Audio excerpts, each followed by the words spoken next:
Hello everyone, welcome back to my channel. और अगर आपने मेरे चैनल को अब तक सब्सक्राइब नहीं किया है तो उसको ज़रूर कर दीजिए।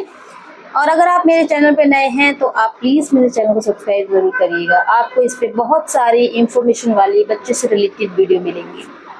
आज का टॉपिक है दोस्तों कि जिन भी महिलाओं की डिलीवरी गर्मी के टाइम पे हुई है, यानी ये समर से हुई है, तो बच्चे का उसमें आपको कैसे ध्यान रखना है। खास तौर पर जो नवजात शिशु होते हैं, बहुत सारी महिलाओं को डर रहता है कि मैं इस गर्मी के टाइम पे कैसे ख्याल रखूंगी, क्या क्या टिप्स आपको फॉलो करनी है, क्या क्या चीज़ें आपको ध्यान में रखनी है। इसी टॉपिक पर आज हम बात करेंगे। वीडियो को जल्दी से शुरू कर लेते हैं।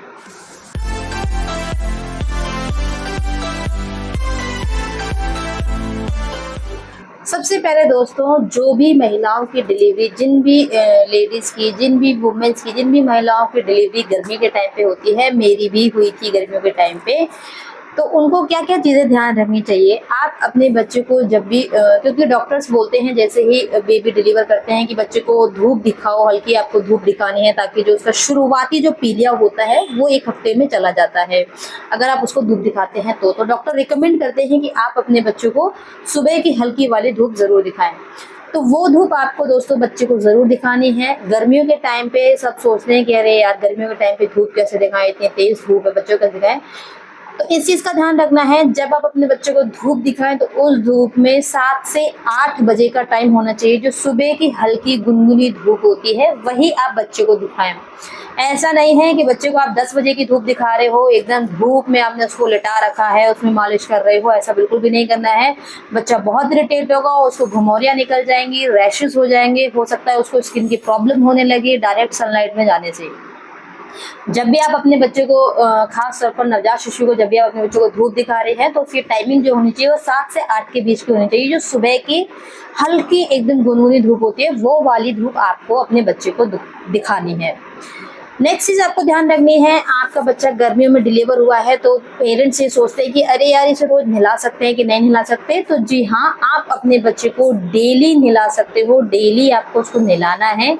अगर आपको लगता है कि अभी नहलाना ठीक नहीं है तो आप उसको स्पॉन्ज बाथ ज़रूर दीजिएगा। बच्चे का जो हाइजीन है वो मेंटेन रहना चाहिए। ऐसा नहीं है कि बस बच्चे को ना नहला रहे हैं ना स्पॉन्ज बाथ दे रहे हैं, कपड़े पहना के वो पड़ा हुआ है और सो रहा है बिस्तर पे। बिल्कुल ऐसा नहीं करना है। इस चीज़ का ध्यान देना है कि बच्चे का जो हाइजीन है वो आपको मेंटेन रखना है। चाहे आप उसको डेली नहला के भी रख सकते हो, अगर आपको लगता है कि डेली नहीं नहलाना चाहिए तो आप उसको कपड़े, हल्के कपड़े को गीला करके उसके बदन को अच्छे से पोंछ के फिर उसको कपड़े दोबारा पहना सकते हो।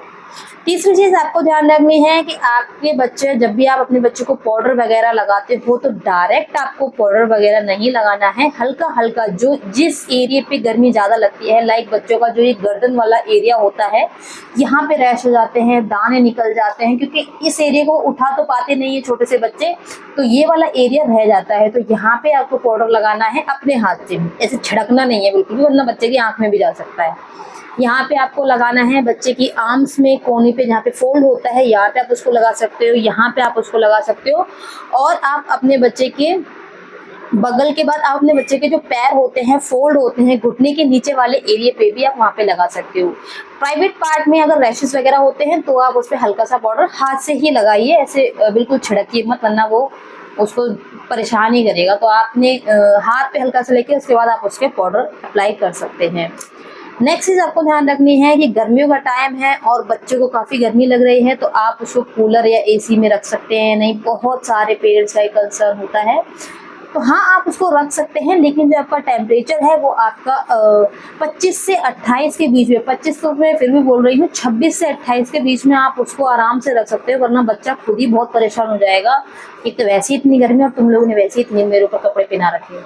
तो उस चीज़ में आप बच्चे को 26 से 28 के बीच का जो टेम्परेचर होता है उसमें आप बच्चे को आराम से रख सकते हो। बच्चा एकदम कंफर्टेबल फील करेगा। बच्चे को नहलाने के बाद दोस्तों आप उसको हल्के एकदम कपड़े पहनाएं, बिल्कुल जो चमक धमक वाले कपड़े होते हैं कि बच्चा नया नया आया है और बहुत सारे रिश्तेदार आ रहे हैं एकदम चमक धमक वाले कपड़े लेके, तो वो बिल्कुल भी ना पहनाएं, वो गलती बिल्कुल भी ना करें। बच्चा उससे काफ़ी ज़्यादा परेशान हो जाएगा और घमौरी, दाने, रैशेज ये सारी चीज़ें उसको हो सकती है। तो बच्चे को कोशिश करें जितना आप कर सकते हैं कि बच्चे को सूती बिल्कुल हल्के कपड़े पहनाएं, ताकि उसके जो कपड़े हैं वो काफ़ी ब्रीदेबल हो, हवा आर पार जा सके।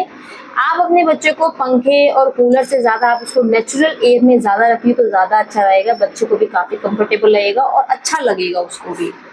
नेक्स्ट चीज़ आपको ध्यान रखनी है कि जब भी आप अपने बच्चे की मसाज कर रहे हैं, खास तौर पर कहा जाता है कि छोटे बच्चों की मसाज हमेशा मतलब शुरुआत में उसकी मसाज जरूर करनी चाहिए। तो ऐसे में पेरेंट्स सोचते हैं कि गर्मियों के टाइम पे हमें कौन सा ऑयल यूज़ करना चाहिए, तो सबसे बेस्ट होता है कोकोनट ऑयल, जो हर इंसान खरीद सकता है, ना ज़्यादा महंगा होता है ना ज़्यादा सस्ता होता है, हर कोई उस कोकोनट ऑयल को खरीद सकता है। तो आप कोकोनट ऑयल खरीद के, क्योंकि जो उसकी तासीर होती है वो ठंडी होती है और गर्मियों के टाइम पे आप उससे उसकी मसाज कर सकते हो, बच्चा एकदम कंफर्टेबल फील करता है। और छोटे बच्चों के खास तौर पर ज़रूर करनी चाहिए, वो उनके लिए बहुत ज़्यादा इंपॉर्टेंट होता है उस टाइम पे। तो ये छोटी मोटी सी टिप्स हैं दोस्तों, जिन्हें आप फॉलो करके जिन बच्चों की गर्मियों में डिलीवरी हुई है, जिन माताओं की और उनके छोटे छोटे बच्चे हैं, तो इन टिप्स को फॉलो करके आप उनकी गर्मियों को काफ़ी आसान बना सकते हो और अपनी भी आसान बना सकते हो। वीडियो कैसा लगा कमेंट करके जरूर बताइएगा, मेरे चैनल को सब्सक्राइब करिएगा, मेरे वीडियो को लाइक जरूर करिएगा।